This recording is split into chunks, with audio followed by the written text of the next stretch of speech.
আসসালামু আলাইকুম প্রিয় দর্শক, আমি সেলিম সেকান্দার। আমাদের মাঝে আপনারা জানেন, বহুল প্রতীক্ষিত, বহু ত্যাগের বিনিময়ে অর্জিত, বহু চাওয়া পাওয়া এই 18 কোটি জনগণের অধিকাংশ অংশের, বেশিরভাগ অংশের যে চাওয়া ছিল, এই বাংলাদেশে একটি সুষ্ঠু নির্বাচন হয়ে একটি সুষ্ঠু এবং সাংবিধানিক সরকার বাংলাদেশে প্রতিষ্ঠিত হবে। আজ প্রায় 17 মাসের মাথায় এসে আমাদের সেই স্বপ্ন পূরণ হতে যাচ্ছে। অর্থাৎ আমাদের নির্বাচনী তফসিল ঘোষণা হয়েছে এবং আগামী 12ই ফেব্রুয়ারি 2026, ইনশাআল্লাহ 12ই ফেব্রুয়ারি 2026 যদি কোনো বিশেষ অনাকাঙ্ক্ষিত ঘটনা না ঘটে, তাহলে আমাদের সেই বহুল প্রতীক্ষিত ত্রয়োদশ সংসদ নির্বাচন অনুষ্ঠিত হবে। এমন অনেকেই আছে যাদের বয়স 30-35 পেরিয়ে গেছে। অনেকেই আছে যারা এই বয়স পর্যন্ত জীবনে একবারও ভোট দিতে পারেন নাই। এখন চিন্তা করেন তাদের সে আগ্রহটা কেমন, তাদের স্বতঃস্ফূর্তটা কেমন হবে এবারের নির্বাচন, 12ই ফেব্রুয়ারি নির্বাচন। এর সাথে সাথে আরেকটি বিষয় আছে। অন্যান্য সংসদ নির্বাচন আমরা শুধু সংসদ সদস্যদের বা দলকে ভোট দিয়ে থাকি। এবার সংসদ নির্বাচনে, এবার 12ই ফেব্রুয়ারি নির্বাচনে ব্যতিক্রমী একটা বিষয়ও আছে তার সাথে। সেটা হচ্ছে এই যে জুলাই আন্দোলন হলো, জুলাই আন্দোলনের ফলে যে প্রাণ গেল, যে রক্ত গেল, যাদের অঙ্গহানি হয়েছে, যারা চিরতরে আহত হয়েছেন, অন্ধত্ব বরণ করেছেন, তাদের যে প্রতীক্ষা, দেশ সংস্কার, রাষ্ট্র সংস্কার, প্রতিষ্ঠান সংস্কার, তার উপর ভিত্তি করে আপনারা জানেন ঐক্যমত্য কমিশনের দীর্ঘ আলোচনার পর ওনারা একটা সিদ্ধান্তে উপনীত হয়েছেন এবং সেই চুক্তিতে, সেই সনদে বাংলাদেশের প্রায় সব বৃহৎ দল সেখানে স্বাক্ষর করেছেন। তার উপরে গণভোটটা হচ্ছে কি, সেটাও আপনাদের একটু জানার দরকার। গণভোট হচ্ছে সংসদের বাইরে আমরা 300 সংসদ সদস্য সংসদে প্রতিনিধিত্ব করার জন্য পাঠাই, আমাদের প্রতিনিধিত্ব করার জন্য, আমাদের ভাষা, আমাদের ইচ্ছা, আমাদের চাওয়াগুলি সংসদে বলার জন্য। আর সেই হিসাবে তো সরকার তা পূরণ করার জন্য, বাস্তবায়িত করার জন্য চেষ্টা করে। কিন্তু গণভোট হচ্ছে সেটা হচ্ছে সরকার দীর্ঘদিন নয়, দীর্ঘ বছর, 54 বছর শুধু সংস্কার করব, উন্নয়ন করব, এই করব, সেই করব, প্রতিশ্রুতির মিথ্যা মালা তারা তাদের সব রাজনৈতিক দলের হাতের মধ্যে কিন্তু আছে। যখনই নির্বাচন আসে তখনই এই প্রতিশ্রুতির সেই তসবিহ তার হাতে নেয়, হাতে নিয়ে বসে বা জনগণের সামনে আসে যে হ্যাঁ আমরা এটা করবো, আমরা এটা করবো, আমরা এটা করবো, আমরা এটা করবো, আমরা এটা করবো, আমরা এটা করবো।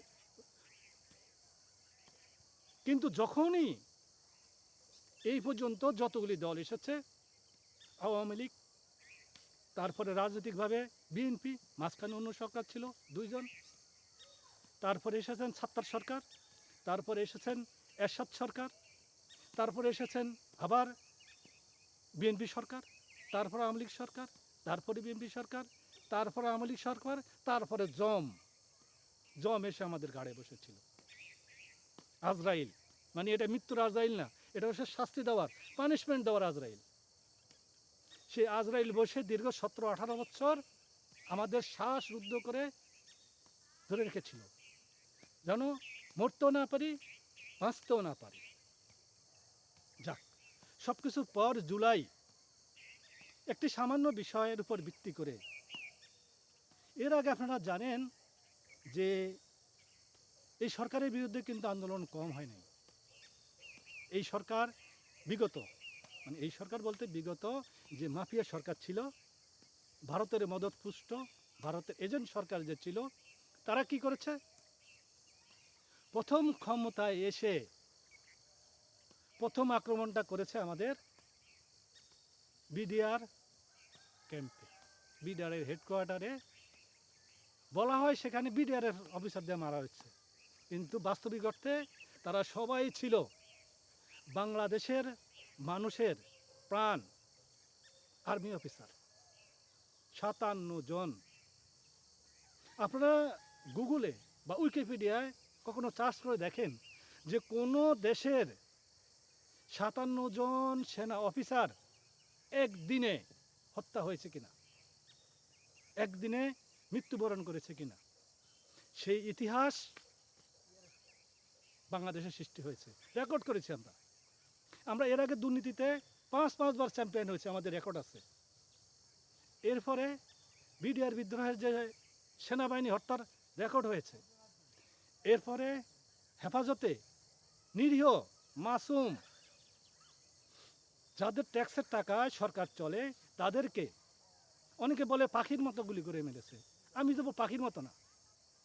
আপনারা যারা আগে শুনেছেন, বিভিন্ন সিনেমায় দেখেছেন, বন্য শুয়োর যখন মারতে যায়, যারা ফসল নষ্ট করে, তাদেরকে গ্রামবাসী যেভাবে নির্বিচারে নির্দয়ভাবে যে যেমনি পারে হত্যা করে, 5ই মে শাপলা চত্বরে ঠিক একই ঘটনায় ঘটেছিল। সরকারি দল, তৎকালীন সরকারি দল আওয়ামী লীগ এবং ভারতীয় রয়ের এজেন্ট, তাদের প্রশিক্ষিত লোক, বাংলাদেশ পুলিশ, বিজিবি এবং মাফিয়া দলের সদস্যরা যে যেভাবে পেরেছে, মানুষ পাখি হিসেবে নয়, জানোয়ার হিসেবে, বন্য জানোয়ার হিসেবে সেদিন এই আলেম, এই মাসুম, এতিম, এই সন্তানদেরকে হত্যা করেছে। তো সব কিছু পেরিয়ে আমরা আজকের এই জায়গায় এসেছি। এটা বলার উদ্দেশ্য, এতক্ষণ যেটুকু বললাম সেটার উদ্দেশ্য হচ্ছে গত 54 বছরে আমি একবারে হলফ করে প্রমাণ দিয়ে বলতে পারবো, কোনো রাজনৈতিক ব্যক্তি, কোনো রাজনৈতিক দল বাংলাদেশের ক্ষমতায় আসে নাই। যারা এসেছে A to Z নিজের স্বার্থ, নিজের আখের গোছানোর জন্য এসেছে। বিদেশে টাকা পাচার করেছে, বাড়ি করেছে, গাড়ি করেছে, হেন কোনো কাজ নেই যে তারা করে নাই। সব সরকার। আরেকটু ছোট্ট কথা বলি, সেটা হচ্ছে যদি আপনি আফ্রিকার যে দরিদ্র দেশগুলি আছে, সে দেশের রাষ্ট্রে যারা ক্ষমতায় থাকে তাদের যদি চিত্র দেখেন, আর সেই দেশের জনগণ যারা আছে তাদের যদি দেখেন, দেখবেন সেখানে কিভাবে বন্যরাজ চলে। সেখানে সরকার নয়, যারা সরকারি কর্মকর্তা থাকে, সরকারি মদতপুষ্ট থাকে, তাদের এক একজনের ওজন 70-80 কেজি, 120-30 কেজি, গন্ডারের মতো, হাতির মতো শরীর। আর সেই দেশের জনগণ দেখবেন তাদের মাছিও তাদের গায়ে বসে না, আর কিছু নাই। পোকামাকড়ের মধ্যে তাদের জীবন বাস, তাদের না আছে স্বাস্থ্য ব্যবস্থা, না আছে চিকিৎসা ব্যবস্থা, না আছে তাদের সাধারণ জীবনযাপনের কোনো ব্যবস্থা। ঠিক একই ঘটনা অনুন্নত উন্নয়নশীল দরিদ্র জেলাগুলিতে ঘটে। বাংলাদেশের বেলাও গত 54 বছরে একই ঘটনাই ঘটেছে।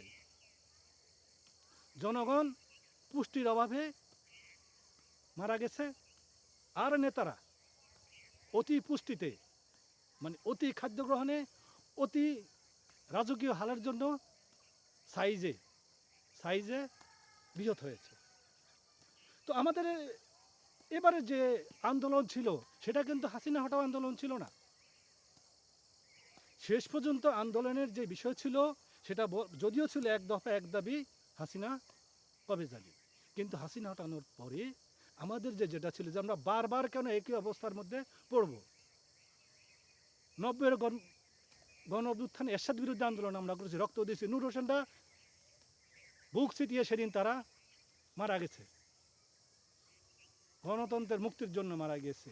এবারে দেখেছেন আবু সাইদ সেই প্রসারিত হাত দিয়ে বলেছিল, কর গুলি কর, যত পার কর, দাঁড়িয়েছিল সে যতক্ষণ তার পক্ষে সম্ভব হয়েছে, শক্তি ছিল।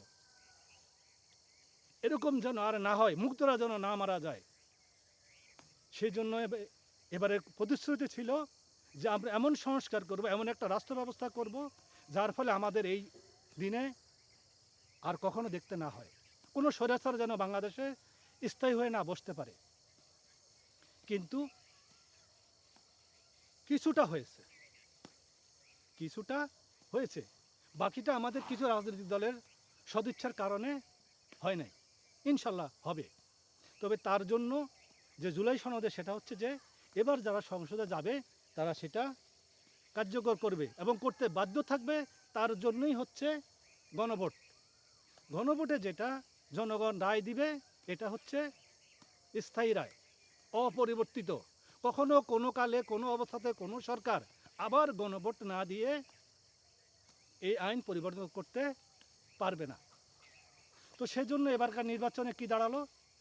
দুইটা ভোট, দুটাই গুরুত্বপূর্ণ ভোট। একটা হচ্ছে হাঁ ভোট, হাঁর পক্ষে, যে আমরা যে আমাদের যে গণভোট যে আমাদের সংস্কারের জন্য আমরা আছি। দ্বিতীয়ত হচ্ছে যে আপনার বিবেক, আপনার চেতনা, আপনার বিশ্বাস, এর উপরে ভিত্তি করে আপনারা আপনাদের সিদ্ধান্ত দিবেন। আমি কোনো দলের পক্ষে বলবো না। প্রার্থী দল আপনাদের সামনে।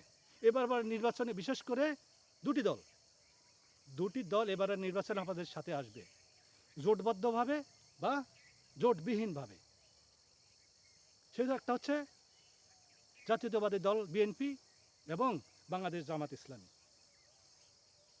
তবে আপনাদের মূল দায়িত্ব হচ্ছে অট্টালিকা প্রবাহে বিবেকহীনতার জন্য 500 টাকা চা, এটার জন্য আপনারা ভোট, আপনাদের মূল্যবান মতামত, আপনাদের রায় বিক্রি করবেন না। তাহলে আপনারা আজকে আপনার কাছে মনে হতে পারে যে আমি ভোট দিয়েছি তোমার কি, কিন্তু আপনার এক ভোট পুরা জাতির জন্য বিপদ ডেকে আনতে পারে। কাজেই আপনি সারা বছর 5 বছর যদি চা ছাড়া 500 টাকা ছাড়া 1000 টাকা ছড়িয়ে সারা বছর চলতে পারেন, 5 বছর চলতে পারেন, তাহলে এই মুহূর্তে সেখানে সে আপনি নিতে যাবেন। আপনার বিবেককে একবার প্রশ্ন করবেন। আপনি আপনার এলাকার সে যেই দলেরই হোক যোগ্য প্রার্থীকে আপনার মূল্যবান ভোট দিবেন, যাতে তারা সংসদে গিয়ে অন্তত পক্ষে দেশের গাদ্দারে, বিশ্বাসঘাতকে, ভারতের রয়ের এজেন্টে যাতে পরিণত না হয়। এটা আপনাদের কাছে আমার জাতি ভাই হিসাবে, দেশি ভাই হিসাবে এটা আপনাদের কাছে আমার দাবি। তৃতীয়ত হচ্ছে এই ভোটকে নিয়ে দেখেন, নির্বাচন আসলেই আমাদের একটা রেওয়াজ চালু থাকে, এবার মারামারি হবে, হত্যা হবে, ধ্বংস হবে, প্রাণ যাবে। প্লিজ, কে এমপি হয়েছে, কে হবে, তার জন্য আপনি আপনার ভাইয়ের জীবনটা নেবেন না, আপনি আপনার বন্ধুর জীবনটা নেবেন না। নির্বাচনে প্রতিদ্বন্দ্বিতা থাকবে, খেলার যদি মাঠে যদি প্রতিদ্বন্দ্বিতাই না হয়, যদি আপনার বিরোধী দল যদি খেলার মাঠে না থাকে, তাহলে আপনি প্রতিদ্বন্দ্বিতা করবেন কার সাথে, তাই না? কিন্তু সেজন্য কি আপনি প্রতিপক্ষকে কি গায়ের জোরে মারবেন? তাহলে খেলা দরকারটা কী ছিল? তো নির্বাচনও ঠিক প্রতিদ্বন্দ্বিতা থাকবে, তর্ক যুদ্ধ হবে, যুক্তি হবে, আপনার চয়েস অসয়েজ আপনি আপনার পাশের বন্ধুকে বুঝাবেন, বলবেন, কিন্তু কেউ যেন প্লিজ হানাহানির মধ্যে লিপ্ত হবেন না। আপনার ভাই যদি শহীদ হয়, আপনার ভাই যদি মারা যায়, আপনার ভাইয়ের পরিবার ক্ষতিগ্রস্ত হবে। আপনি যদি আহত নিহত হন, আপনার পরিবার ক্ষতিগ্রস্ত হবে। নেতার পরিবারের কিন্তু কিছু হবে না। কাজেই শান্ত শিষ্ট ভদ্র পরিবেশে আগামী জাতীয় নির্বাচন যেন সুষ্ঠু, সুন্দর এবং আপনাদের যারাদের মনে আছে 90-এর এরশাদের অদ্ভুত খানের পরে বিচারপতি শাহাবুদ্দিন সাহেব আনসারি দিয়ে কিন্তু একটা নির্বাচন সম্পন্ন করেছিলেন। চ্যালেঞ্জিং নির্বাচন, 9 বছরের স্বৈরশাসনের পরে একটা চ্যালেঞ্জিং নির্বাচন ছিল। সেই নির্বাচনে শাহাবুদ্দিন সাহেব আনসারি দিয়ে কিন্তু একটা শ্রেষ্ঠ, এই যাবৎকাল পর্যন্ত যেটাকে শ্রেষ্ঠ নির্বাচন বলে সেটা উপহার দিয়েছিলেন, কারণ সেদিন জাতি সহযোগিতা করেছিল। আজও জাতি হিসাবে আপনাদের দায়িত্ব যে সামনে যে নির্বাচন আসছে, সেই নির্বাচনে আপনারা আপনাদের দায়িত্বের পরিচয় দিবেন, আপনাদের কর্তব্যের পরিচয় দিবেন, আপনাদের দেশপ্রেমের পরিচয় দিবেন।